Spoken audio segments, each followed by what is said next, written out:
श्रीमंदिर परिक्रमा प्रकल्प पर आज जाजपुर अधिष्ठात्री देवी मां बिरजा को देव निमंत्रण कर मां बिरजा और छतिया जगन्नाथ मंदिर मुख्य पूजकों को पुरी श्री जगन्नाथ मंदिर प्रशासन और पुरी प्रशासन पक्षर निमंत्रण कार्यक्रम अनुष्ठित होइछि। तेबे निमंत्रण पत्र नहीं आसिथिबा प्रशासन मानक भव्य स्वागत करा जायछि। पारंपरिक नृत्य संकीर्तन ओडिसी नृत्य बाजा और बाण रे स्वागत करा जायतिला। जाजपुर बिरजा मंदिर सभापति देवी प्रसाद पाणी सेवायतों सहित समस्त पूजक एवं जिला प्रशासन पक्षर अतिरिक्त राजस्व विभाग जिलापाल शुभेन्द्र सामल अतिथि मानक स्वागत करते। श्रीक्षेत्र आसिथिबा तुलसी महाप्रसाद चिताऊ एवं निमंत्रण पत्र मां बिरजा पाखरे समर्पित करा जायतिला। परे पुरीरू आसिथिबा सेवायत मानक बिरजा मंदिर सेवायतों द्वारा मां अंग लगी पाठ प्रदान कर स्वागत करते। आसंता 17 तारिख में परिक्रमा प्रकल्प उद्घाटन में बिरजा मंदिर पक्षर 2 जण एवं बराह मंदिर पक्षर 2 जण लेखाएं सेवायत जोग देवाक स्थिर होइछि।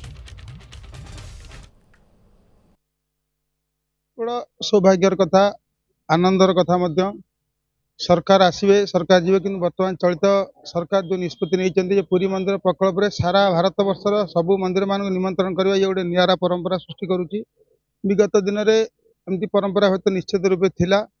तो पुरी मंदिर पूजा पद्धति विमला माँ विमला पूजा पद्धति सांगे माँ बिरजा पूजा पद्धति विभिन्न सामंजस्य रही विभिन्न समय पूर्व आम अनुभव कर ये सरकार जो उद्यम है सरकारी कार्यक्रम प्रायतः थिला सरकार जो उद्यम है तो तुम्हें धन्यवाद सरकार को दिया। 17 तारिख दिन 2 जण जीवे आम से उपयुक्त व्यवस्था करूँ एवं ये आम अमर ये बराह मंदिर जीवु यापर आम भद्रक जीवु आम कार्यक्रम रही बर्तमान कार्यक्रम से देखा चलती। बर्तमान महाप्रभु जगन्नाथ जो प्रकल्प कार्य माँ को निमंत्रण करागला माँ को सेवायत मानक निमंत्रण करागला प्रकल्प कार्य समस्त सहयोग कर महाप्रभु जगन्नाथ कार्य को सफल मंडित करेंगे। 2 जण सेवायत बिरजा मंदिर जी सीनियर सेवायत भर जी सिलेक्शन करेंगे मंदिर निजे सिलेक्शन कर 2 जण बिराह 2 जण बराह 2 जण बिरजा मंदिर जी पुरी 17 तारिख दिन।